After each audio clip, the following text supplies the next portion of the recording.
Hello everyone. आज हम BSc part second का paper third electronics and solid state devices का लेक्चर 4 स्टार्ट कर रहे हैं। लास्ट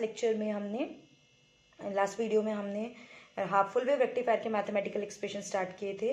उसे ही आगे कंटिन्यू करते हुए आज हम रिपल फैक्टर के बारे में पढ़ेंगे। तो ये है रिपल फैक्टर, जो कि अब से पहले हम 3 और मैथमेटिकल एक्सप्रेशन कर चुके हैं, ABC है। Now next is D, ripple factor R। So ripple full wave के लिए अगर हम कैलकुलेट करें, जैसे R से डिनोट करते हैं, R is equal to IAC over IDC। Input की करंट ओवर आउटपुट की करंट का हम रेशो निकालें तो उससे हमें रिपल पता चल जाएगा कि पूरे सर्किट में कितना रिपल है। जितना ज़्यादा कम रिपल होगा उतना ही अच्छा रेक्टिफायर होगा। तो IAC ओवर IDC का रेशो है, और IAC और IDC में रिलेशन क्या हो सकता है, बिकॉज हम लिख सकते हैं I square RMS is equal to I square DC plus I square AC। हमें DC और RMS की वैल्यू पता है, तो इसको शफल करने से इक्वेशन को हम इन टर्म्स ऑफ RMS और IDC हम AC की वैल्यू कैलकुलेट कर सकते हैं। जैसे इसे हम शफल करके लिखेंगे तो इन टर्म ऑफ IDC और IRMS आपकी इक्वेशन हो जाएगी, और वो कुछ इस तरह से हो जाएगी। आप सॉल्व करके देखेंगे जब R is equal to I square RMS over IDC square minus 1 का रूट। और IRMS और IDC की वैल्यूज पुट करने पे हमें क्या मिलेगा, on substituting the values of IRMS and IDC for the full wave rectifier.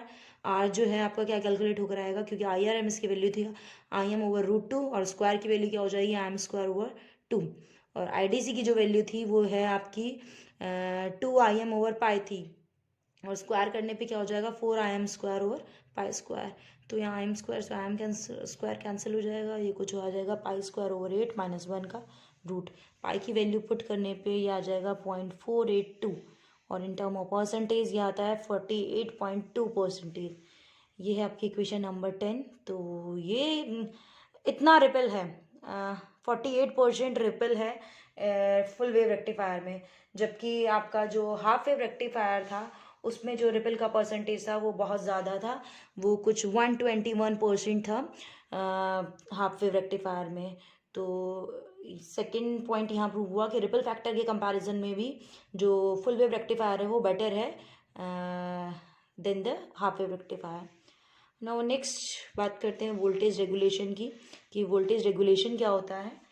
Voltage regulation का जैसे कि पहले भी बात कर चुके हैं हम, वोल्टेज रेगुलेशन होता क्या है, जब हमने हाफ वेव रेक्टिफायर के लिए पढ़ा था। तो किसी तरह का भी कोई चेंज अगर लोड रेजिस्टेंस में अगर हम करते हैं और उस पे आउटपुट वोल्टेज पे कोई चेंज जो आता है वो चेंज नहीं आना चाहिए, बट लेकिन रियलिटी में क्या होता है, चेंज आता है। तो कि लोड रेजिस्टेंस को चेंज करने पे भी जो आउटपुट की जो करंट है और आउटपुट की जो वोल्टेज है वो कांस्टेंट नहीं होती, वो भी वेरी करती हैं। ठीक है, और ये जो वेरिएशन है आउटपुट वोल्टेज में वो in terms of voltage regulation measure किया जाता है। तो हम इसे अगर फुल वेव रेक्टिफायर के लिए कैलकुलेट करें इक्वेशन वोल्टेज रेगुलेशन की, तो क्या हो जाएगी, हम इक्वेशन 4 से जो EDC की जो वैल्यू है वो ले रहे हैं। सो इक्वेशन 4 में जो आपकी EDC की जो वैल्यू थी वो थी 2EM ओवर पाई RL over R plus RL। ठीक है, इस इक्वेशन को हम यूज़ करते हुए लिख रहे हैं EDC is equal to 2EM RL over pi R plus RL। इसी इक्वेशन को हम इस फॉर्म में भी लिख सकते हैं 2EM ओवर पाई 1 माइनस R प्लस RL। इसको जब सॉल्व करेंगे तो यही आ जाएगा। ठीक है, तो इसे हम नेक्स्ट इक्वेशन में लिख सकते हैं 2EM over pi minus 2EM over pi R into R plus RL। 2EM over pi minus 2EM over pi R into R plus RL, ये हो जाएगा 2EM ओवर पाई, और ये जो वैल्यू है EM over 2EM over pi R plus RL, ये है आपकी IDC की value, same as it is आपने जो IDC कैलकुलेट करा था सेम वो वैल्यू है।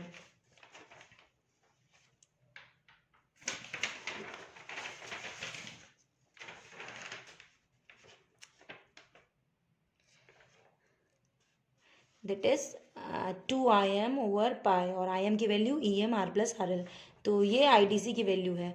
IDC इंटू आर, ये इक्वेशन 11। इस इक्वेशन 11 को वोल्टेज रेगुलेशन इक्वेशन कहते हैं फुल वेव रेक्टिफायर के लिए। ये शो करता है कि जो रेक्टिफायर का जो फर्स्ट पार्ट जो है 2em ओवर पाई, ये एक स्टेडी वोल्टेज सोर्स है, कांस्टेंट वोल्टेज सोर्स है। इसमें किसी तरह का लोड रेजिस्टेंस पे डिपेंडेंट नहीं है ये। तो इसका अगर हम इक्विवेलेंट सर्किट बनाएं इस इक्वेशन के लिए, तो वो इक्विवेलेंट सर्किट है वो किस तरह का होगा, इस तरह का इक्विवेलेंट सर्किट बनेगा कि कोई सोर्स है, उसमें लोड रेजिस्टेंस RL है, IDC फ्लो हो रही है, ये सेकेंड पार्ट है, और जो सोर्स की तरह जो काम कर रहा है वो है 2em ओवर पाई। और इसके लिए अगर हम ग्राफ प्लॉट करें तो इस तरह से ग्राफ प्लॉट हो जाएगा।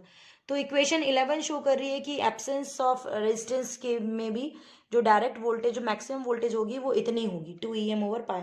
ठीक है, एब्सेंस ऑफ वोल्टेज का मतलब है कि अगर ये टर्म ना हो तो, ठीक है, तो ये टर्म नहीं होगी तो इतना मैक्सिमम वैल्यू आएगी। और क्योंकि हम वोल्टेज रेगुलेशन को in term of percentage calculate करते हैं, जैसा लास्ट वीडियो में किया था, VR क्या होता है, ई नो लोड, मतलब वोल्टेज जब कोई लोड ना हो, नो लोड की कंडीशन हो, that is RL tends to infinity हो, minus E full load over E full load. तो ई नो लोड, और ये इक्वेशन हम पुट करेंगे जब कोई लोड नहीं होगा, इट मीन्स 2em ओवर पाई, और ई फुल लोड की वैल्यू क्या होनी चाहिए, यही इक्वेशन होनी चाहिए सेम एज इट इज। तो ये पुट करने पे जो हमारी इक्वेशन आएगी वो कुछ इस तरीके से आएगी। ठीक है, तो यहाँ 2em ओवर पाई से 2em ओवर पाई कैंसिल हो जाएगा, बचेगा IDCR ओवर दिस। और इक्वेशन 4 से हम इस इक्वेशन को यूज़ करेंगे इसमें, और जहाँ यहाँ 2em over pi minus IDC over R है, उसकी जगह हम 2em ओवर पाई की जगह IDCR प्लस RL लिख देंगे। उससे इक्वेशन को सॉल्व करने में हमारा जो वोल्टेज रेगुलेशन है वो कितना आएगा, R ओवर RL के बराबर आएगा। नेक्स्ट करते हैं,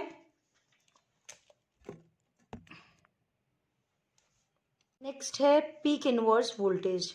तो पीक इनवर्स वोल्टेज वो वोल्टेज होती है जबकि जो कि डायोड के अक्रॉस डेवलप वोल्टेज वो मैक्सिमम वोल्टेज है जबकि डायोड नॉन कंडक्टिंग मोड में हो। आपको पता है इस फुल वेव रेक्टिफायर में 2 डायोड लगे हुए हैं, और 2 डायोड लगे होने की वजह से क्या है, एक डायोड एक बार पॉजिटिव हाफ साइकिल के लिए ऑन होगी और नेगेटिव हाफ साइकिल के लिए ऑफ रहेगी। इसी तरह एक नेगेटिव हाफ साइकिल के लिए ऑन रहेगी और पॉजिटिव हाफ साइकिल के लिए ऑफ रहेगी। तो दोनों ही कंडीशन में हाफ साइकिल के लिए एक बार ऑन है और हाफ साइकिल के लिए एक बार ऑन है। इट मीन्स कंप्लीट पूरी साइकिल के लिए दोनों डायोड में से कोई एक डायोड हमेशा कंडक्टिंग मोड में रहेगी। तो जब एक डायोड के लिए जो आपका जो वोल्टेज है, मैक्सिमम जो वोल्टेज है वो EM के बराबर है, ठीक है, यहाँ जो हमने वोल्टेज दिया है वो EM साइन ओमेगा टी, तो जो पीक जो वैल्यू है वो EM है। तो 2 डायोड्स के लिए जो वैल्यू हो जाएगी वो कितनी हो जाएगी, ट्वाइस ऑफ EM हो जाएगी। कहने का मतलब है when one diode is conducting the voltage at an terminal of the other diode is maximum equal to plus EM, and at the same time the voltage at its P terminal is minus EM। ठीक है, इसका मतलब एक cycle पे जब positive half cycle की बात हो रही है उस वक्त जो नॉन कंडक्टिंग डायोड है उस पे जो वोल्टेज है वो माइनस EM है, और जब नेगेटिव हाफ साइकिल की बात हो रही है तो जो अदर डायोड पे जो वोल्टेज है वो प्लस EM है। तो जो टोटल जो वोल्टेज है वो ट्वाइस ऑफ EM है। तो ये पीक इनवर्स वोल्टेज हो गई। नेक्स्ट है फ्रीक्वेंसी कंपोनेंट ऑफ वोल्टेज और करंट। हमने लास्ट हाफ वेव रेक्टिफायर में भी frequency component in terms of Fourier expansion हमने कैलकुलेट किया था। यहाँ भी हम फोरियर सीरीज को यूज़ करते हुए फ्रीक्वेंसी कंपोनेंट वोल्टेज और करंट के लिए कैलकुलेट करेंगे। तो the form of pulsating output voltage is same during the interval 0 से T/2 और T/2 से T। सेम फॉर्म है पल्सेटिंग आउटपुट का, चाहे वो 0 से T/2 हो या T/2 से T हो, ठीक है। लेकिन एक फेज डिफरेंस है, जो करंट फ्रॉम T/2 से T है वो फेज पाई से डिफर कर रहा है, बस फेज में चेंज है, बाकी सेम पल्सेशन हो रहा है। So on using Fourier series obtained for a half wave rectifier, we have for the full wave rectifier same as it is, जैसे हाफ वेव में किया था वैसे ही फुल वेव में करंट फर्स्ट और सेकंड दोनों के लिए हम कंपोनेंट लिख देंगे। जस्ट डिफरेंस क्या है कि फर्स्ट वाली से सेकंड वाली में पाई का फेज डिफरेंस एक्स्ट्रा है, ठीक है। और जो रिजल्टेंट जो करंट हो जाएगी इसकी वो हो जाएगी I = I1 + I2। जब इसे हम कंबाइंड कर लिखेंगे इन दोनों इक्वेशंस को तो हमारी जो वैल्यू आएगी वो कुछ इस तरह से आएगी, I M is equal to 2/π minus 4/3π cos 2 omega T minus 4/15π cos 4 omega T and so on, इस तरह से। तो इस पूरी इक्वेशन जो है, जैसे हमने 13 नंबर दिया है, इस इक्वेशन से एक शो होता है कि जो फर्स्ट कंपोनेंट है वो तो डायरेक्ट कंपोनेंट है, 2Im/π जो है वो तो डायरेक्ट कंपोनेंट है, और जो फर्स्ट हार्मोनिक है जिसकी ओरिजिनल फ्रीक्वेंसी होनी चाहिए इनपुट वोल्टेज से, वो एब्सेंट है। और इस पूरी सीरीज में सिर्फ और सिर्फ इवन नंबर के जो हार्मोनिक्स हैं वो ही प्रेजेंट हैं, जो ऑड नंबर के जो हार्मोनिक्स हैं वो एब्सेंट हैं। So the direct component is IDC, वो जिसकी वैल्यू 2Im/π है, and the first harmonic having the same frequency as that of input voltage is absent and only even harmonics are present। तो ये आपके full wave rectifier के सभी जो mathematical analysis part है हमने सॉल्व कर लिए। On basis of these mathematical expression हम हाफ वेव और फुल वेव रेक्टिफायर को आपस में उनका डिफरेंस बता सकते हैं। पहला डिफरेंस कि हाफ वेव और फुल वेव में, कि हाफ वेव सिंगल साइकिल को रेक्टिफाई करता है, फुल वेव दोनों बोथ साइकिल को रेक्टिफाई करता है। हाफ वेव में जो आपका रिपल है वो बहुत ज़्यादा है, और फुल वेव में रिपल कम है, जो कि बहुत अच्छी बात है। और आपका हाफ वेव में जो एफिशिएंसी है वो हाफ वेव की एफिशिएंसी इतनी अच्छी नहीं है, 40.6% एफिशिएंट है, और फुल वेव जो है वो 81.2% एफिशिएंट है। इसी तरीके से अगर वोल्टेज रेगुलेशन की बात करें तो जो फुल वेव में है वो वोल्टेज रेगुलेशन कम है, तो इट्स बेस्ट कि हमारा जो फुल वेव रेक्टिफायर है वो बेटर है रादर देन कि हाफ वेव रेक्टिफायर यूज़ करने से। सो अभी के लिए थैंक यू।